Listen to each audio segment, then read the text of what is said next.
L'éclat froid de l'écran du téléphone projetait une lumière étrange sur mon visage, alors que je m'asseyais seule dans le salon sombrement éclairé. Le téléphone de ma femme, innocemment posé sur la table basse, est devenu l'épicentre de mon monde qui se délitait.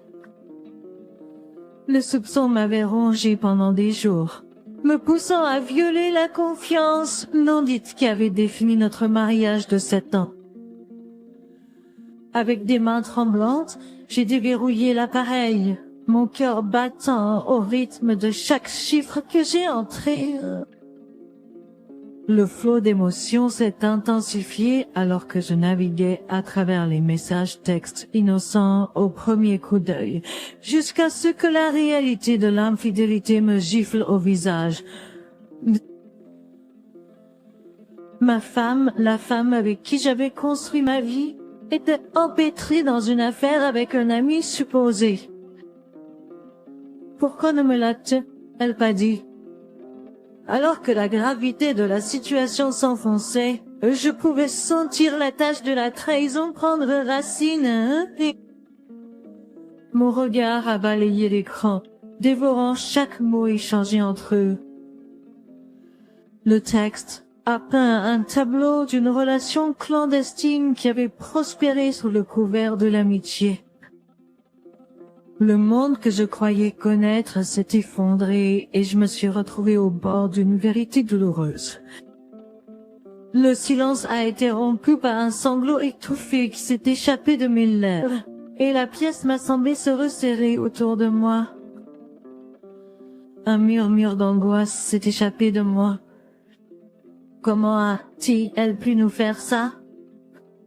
Incapable de contenir la tempête d'émotions qui faisait rage en moi, j'ai claqué le téléphone sur la table. Ma respiration est devenue erratique, correspondant au chaos dans mon esprit.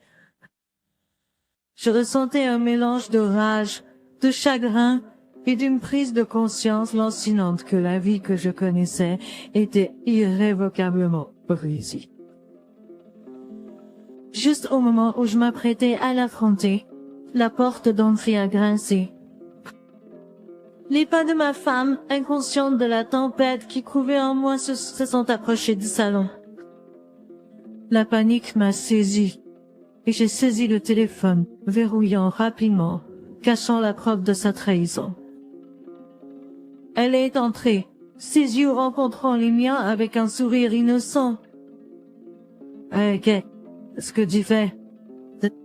Juste en me détendant. Comment s'est passée ta journée? Peu savait-il que mon monde s'était effondré au cours d'une série de messages textes.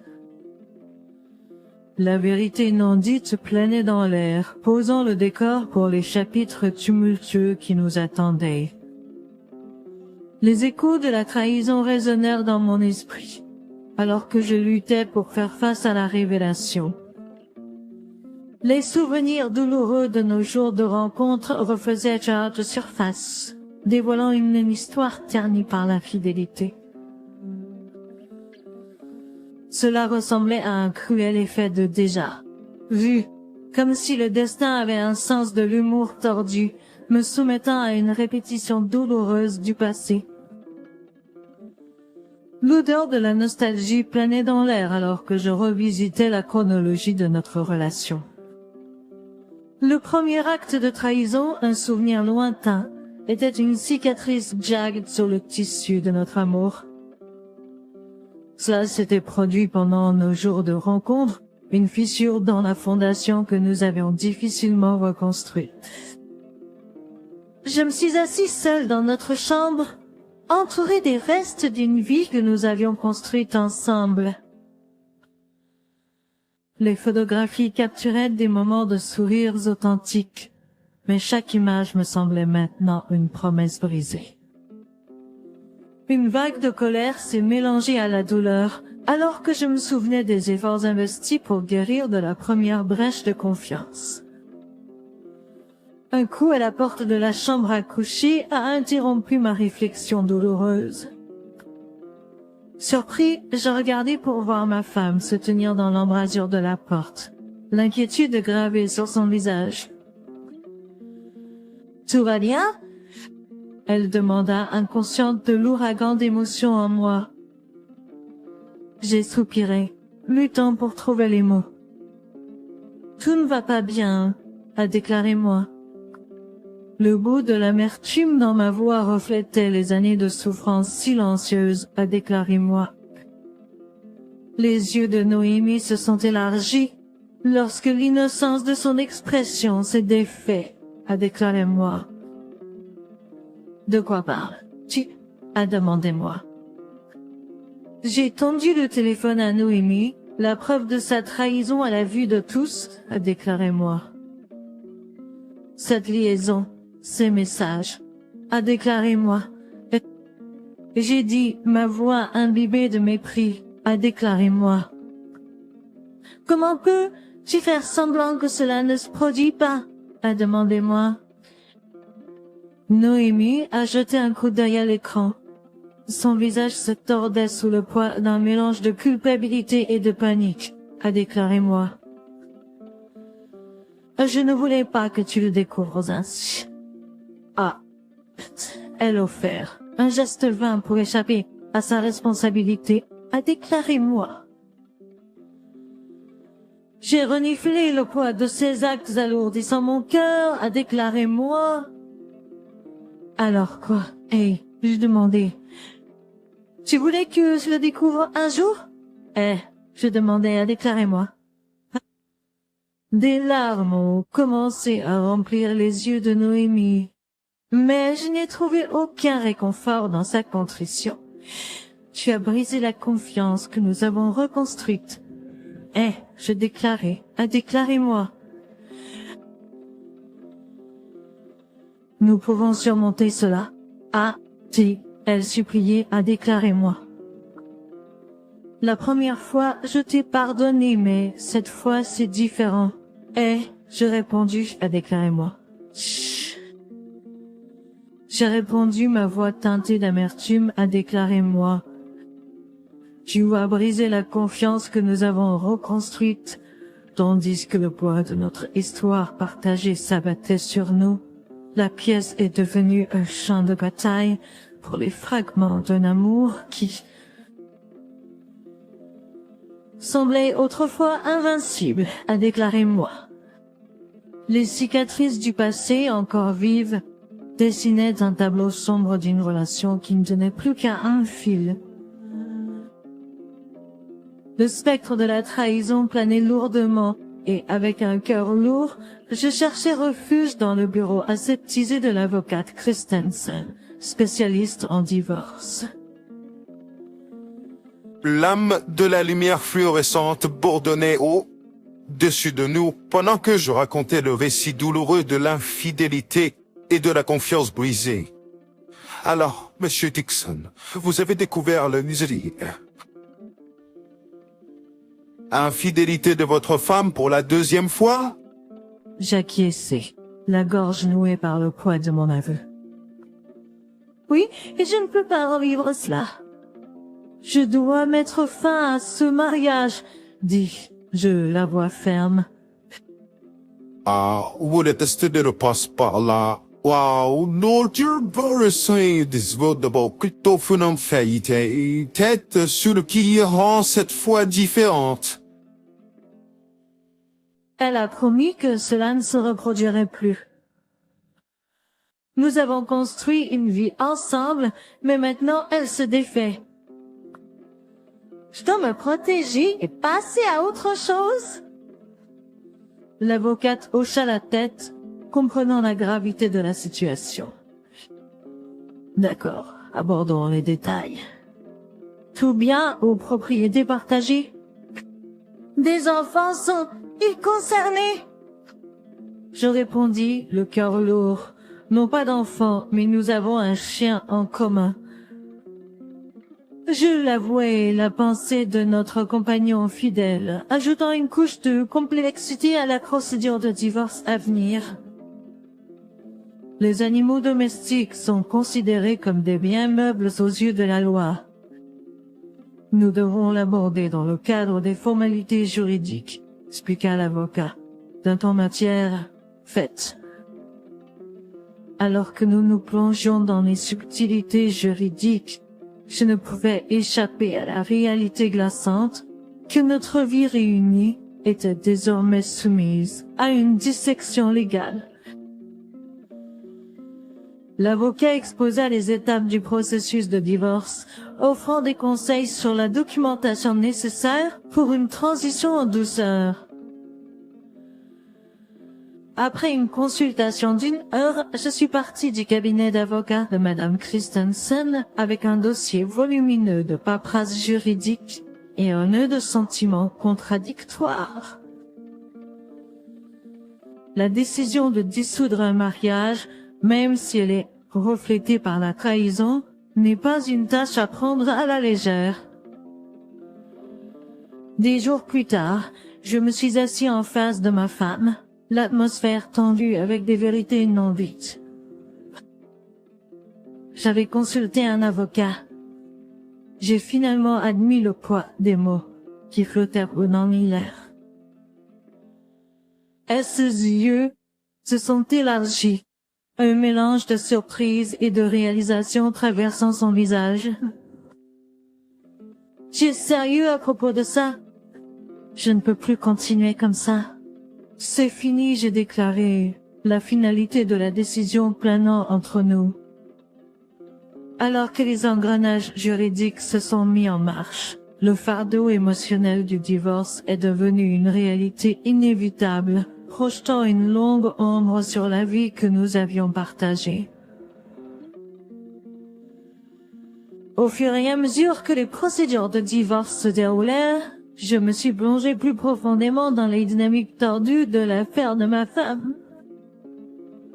Les couches de tromperie ont révélé une vérité glaçante, une manipulation émotionnelle orchestrée par le partenaire de l'affaire, un pseudo-gourou des relations. Un soir, j'ai confronté ma femme au sujet du rôle du partenaire de l'affaire, l'air lourd de tension. Qui est ce type et pourquoi as-tu laissé poisonner notre relation? Furieux, je lui ai répondu. Tu l'as donc laissé te manipuler pour croire que je suis le problème?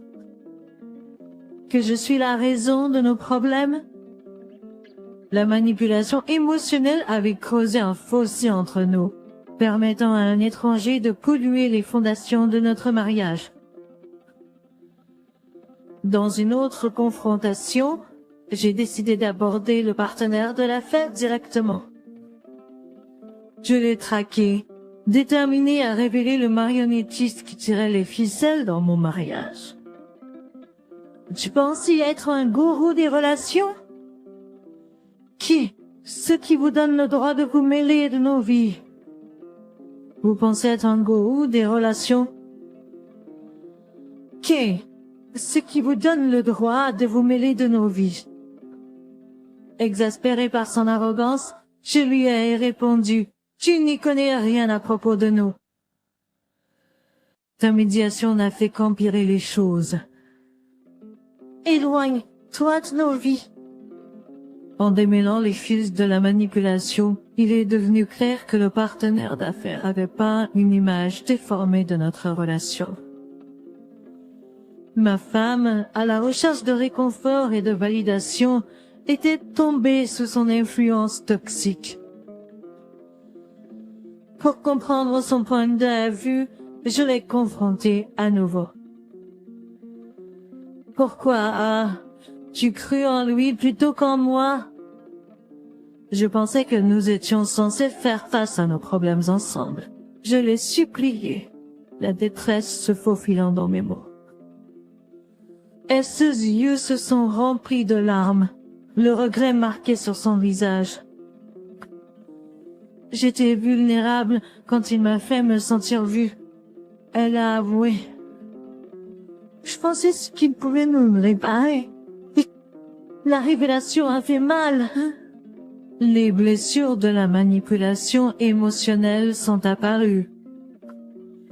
Les prétentions grandioses de l'amant, à propos de son expertise en matière de relations, ont laissé un sillage destructeur. nous poussant au bord de dommages irréparables. En naviguant dans le labyrinthe d'émotions et de tromperies, le chemin vers la guérison semblait être un voyage éreintant avec aucune destination claire en vue. Avec les papiers de divorce en cours, je me suis retrouvée plongée dans un conflit intérieur qui semblait insurmontable. La décision de mettre fin à notre mariage pesait lourdement sur mon cœur, tandis que des émotions contradictoires déchiraient l'histoire partagée de nos vies. Un soir, alors que la réalité de notre séparation imminente se profilait, ma femme était assise en face de moi, un mélange de désespoir et de regret gravé sur son visage. Ne pouvons-nous pas travailler à travers cela? Ne pouvons-nous pas travailler à travers cela? J'ai soupiré, déchiré entre l'amour que je ressentais autrefois et la trahison qui définissait maintenant notre relation. Ce n'est pas si simple, j'ai répondu. La confiance était brisée et je ne peux ignorer la douleur. Sa voix tremblait alors qu'elle répondait. Je sais que j'ai fait une erreur, mais les gens font des erreurs. Ne pouvons-nous pas trouver un moyen de passer outre ensemble? Le conflit interne s'intensifia alors que je luttais pour concilier le désir de réconciliation et la connaissance que certaines blessures sont trop profondes. L'amour que nous avions partagé se heurtait à la réalité brutale de ses actes, créant une tempête d'émotions qui menaçait de submerger toute chance de rédemption. Les jours se transformèrent en nuits sans sommeil, et le poids de la décision s'abattit sur moi sans relâche. Alors que je parcourais les couloirs familiers de notre maison, les souvenirs de rires partagés et de promesses chuchotées hantaient à chaque coin. La lutte pour concilier le passé avec la dure réalité du présent me consuma. Un jour, un ami offrit une perspective qui m'interpella. Tu mérites d'être heureux aussi. Ne laisse pas la corde brisée. Ce qui est familier t'empêcher de trouver un avenir qui t'apporte la paix. Les mots résonnèrent dans mon esprit alors que je luttais contre la tourmente intérieure. La peur de la solitude, de la peine de cœur et d'un avenir incertain griffait ma détermination. Mais la réalisation que continuer le mariage signifiait perpétuer un cycle de douleur et de méfiance me propulsa en avant. Dans un moment de vulnérabilité, je me confiai à un ami proche. Je me sens comme si je me déchirais. Je l'aime, mais je ne supporte pas l'idée de vivre dans un doute perpétuel. Parfois les décisions les plus difficiles conduisent aux guérisons les plus profondes. Et tu n'es pas seul dans cela. Au fur et à mesure que les jours s'écoulaient jusqu'à l'affrontement, j'ai senti le poids de l'inéluctabilité s'abattre sur moi. La lutte interne, bien que déchirante, est devenue un creuset pour l'auto-découverte. Avec des papiers de divorce en main et un cœur lourd, je me suis préparé à un voyage difficile à venir, sachant que parfois, les décisions les plus difficiles sont celles qui tracent la voie pour un nouveau chapitre à guérison et croissance. Avec la tempête émotionnelle faisant rage à l'intérieur, je cherchais du réconfort dans la sagesse de amis de confiance. Leurs perspectives sont devenues de points cardinaux, cruciaux dans l'amertume tueuse de mon mariage en difficulté, me fournissant des perspectives qui parfois se sentaient comme des bouées de sauvetage. Au cours d'une tasse de café, j'ai versé mon cœur à mon ami de longue date. Je ne sais tout simplement pas quoi faire, avouez. L'amour est toujours là, mais c'est aussi la douleur. J'ai partagé le poids de mes mots lourds dans l'air. L'amour ne suffit pas toujours, dit il. Vous méritez le bonheur, et parfois cela signifie laisser partir ce qui vous fait mal. Elle se use mots très honnêtes avec une vérité qui apaisait et inquiétait à la fois. La notion de laisser partir ressemblait à une reddition, mais c'était une reddition qui promettait l'espoir de guérison. Traverser cela ressemblait à une reddition d'une partie de mon âme, mais la perspective d'une souffrance prolongée semblait encore plus insupportable. Dans une conversation tardive avec Noémie, une amie qui avait traversé ses propres tempêtes, j'ai trouvé de l'empathie et de la compréhension. La partie la plus difficile est d'accepter que l'amour ne peut pas tout réparer. Vous devez prioriser votre bien. Être aussi, elle conseillait, sa voix un baume apaisant. Alors que je cherchais des conseils, j'ai également navigué sur le terrain délicat des opinions familiales. Ma sœur Liliane a offert une perspective forgée par des liens familiaux. C'est déchirant, mais parfois l'amour ne suffit pas. Vous devez prioriser votre bonheur et votre santé mentale. Elle nie sa préoccupation, mais évident. Des conversations au dîner avec mes parents ont donné lieu à un mélange d'émotions. Tu mérites une vie libre de doutes constants. Parfois, les décisions les plus difficiles mènent à la croissance la plus transformatrice. Fiez-vous à vos instincts, mon fils. Le flot de conseils m'a laissé dans un état d'introspection luttant avec les courants contradictoires de mon cœur et les conseils pragmatiques de ceux qui se soucient de mon bien et j'ai dit... Chaque conversation est devenue une boussole pointant vers un chemin de guérison, me rapprochant lentement d'une résolution. Au fur et à mesure que les jours passaient, la sagesse collective d'amis et de famille est devenue une lumière directrice dans les coins les plus sombres de mon esprit. La décision de mettre fin à un mariage chargé d'histoires et de rêves partagés a été à la fois douloureuse et inévitable. Avec des papiers de divorce qui sont maintenant une réalité imminente, je porte le poids de leurs conseils, espérant trouver la force, quelque part dans le désordre émotionnel, pour embarquer dans un voyage vers la guérison. Au milieu des divorces, une couche de complexité supplémentaire est apparue. Dans une conversation avec ma femme, j'ai abordé le sujet avec délicatesse, conscient du poids émotionnel qu'il portait. Nous devons déterminer ce qui est le mieux pour Jax. Il a fait partie de notre famille. Je l'aime aussi, c'est juste une chose de plus qui rend tout cela si difficile. Alors que la réalité de partager la garde de Jax approchait, nous explorions différentes possibilités. Dans une réunion avec le médiateur, ma femme a exprimé ses préoccupations. Je veux ce qui est le mieux pour Jax, mais je ne peux pas imaginer ne pas le voir tous les jours. Ça fait comme si on m'arrachait un morceau de notre famille. Le médiateur, une figure impartiale dans notre guerre émotionnelle détranchée, a offert des conseils.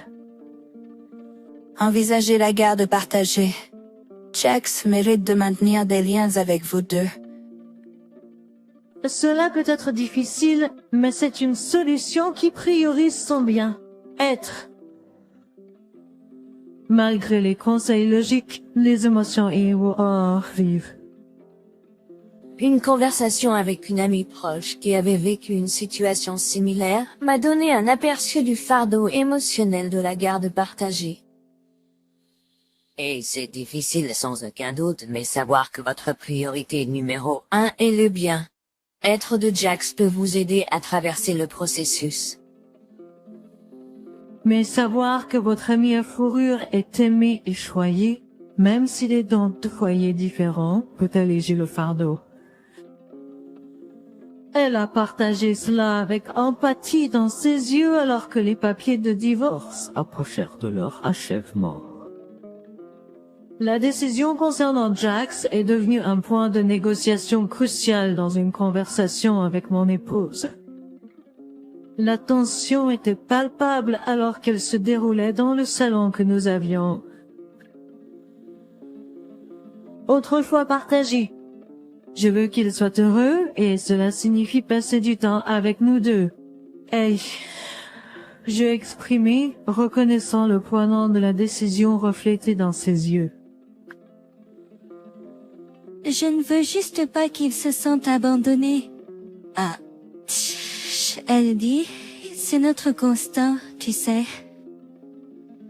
La négociation est devenue un funambulisme entre la reconnaissance des besoins émotionnels de Jax et la navigation des subtilités de notre relation fracturée.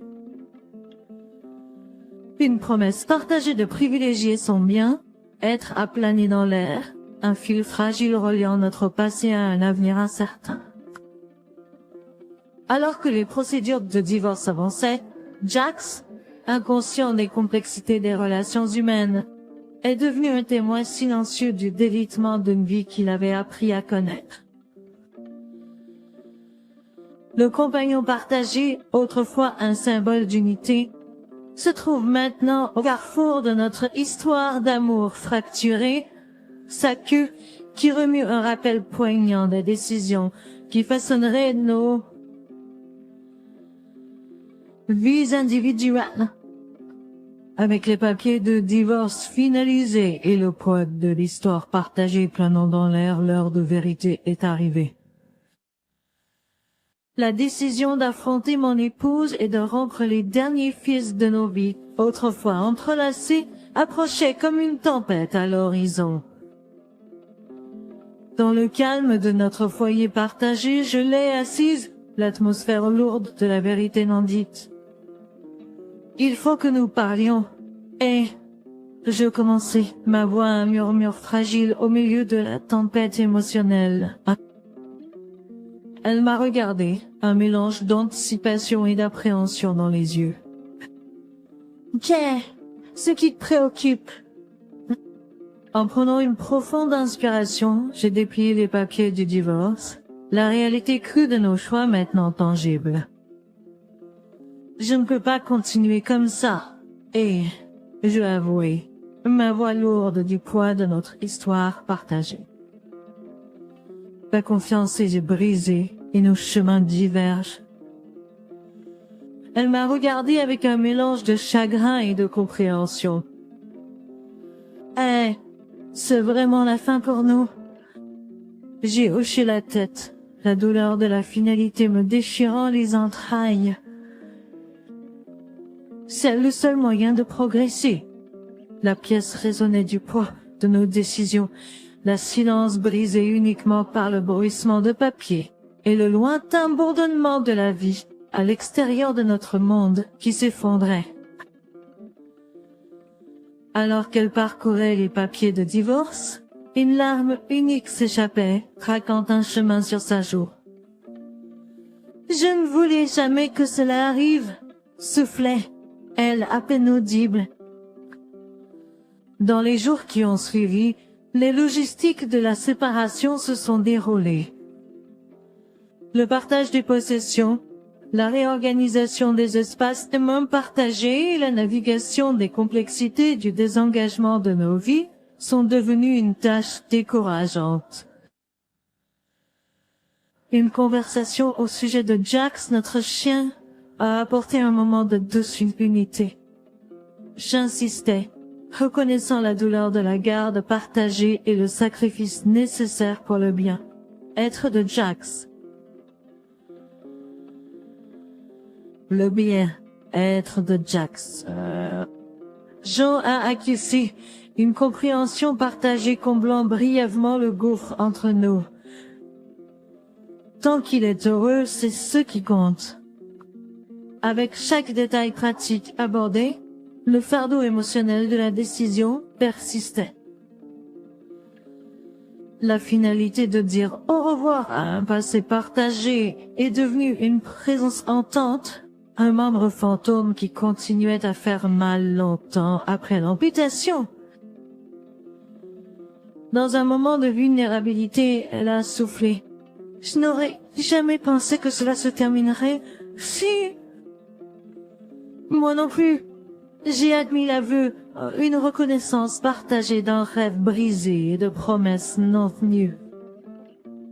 Alors que nous nous tenions à la croisée d'un nouveau départ, la décision de nous séparer est devenue un point marquant poignant dans la narration de nos vies. Les papiers de divorce, signés et scellés, portaient le poids de notre histoire partagée, un témoignage de l'amour qui a autrefois fleuri, mais qui s'est finalement fané face à des fissures. Irréparable. La décision, bien que douloureuse, marquait le début d'un voyage vers la guérison et la redécouverte, étape par étape.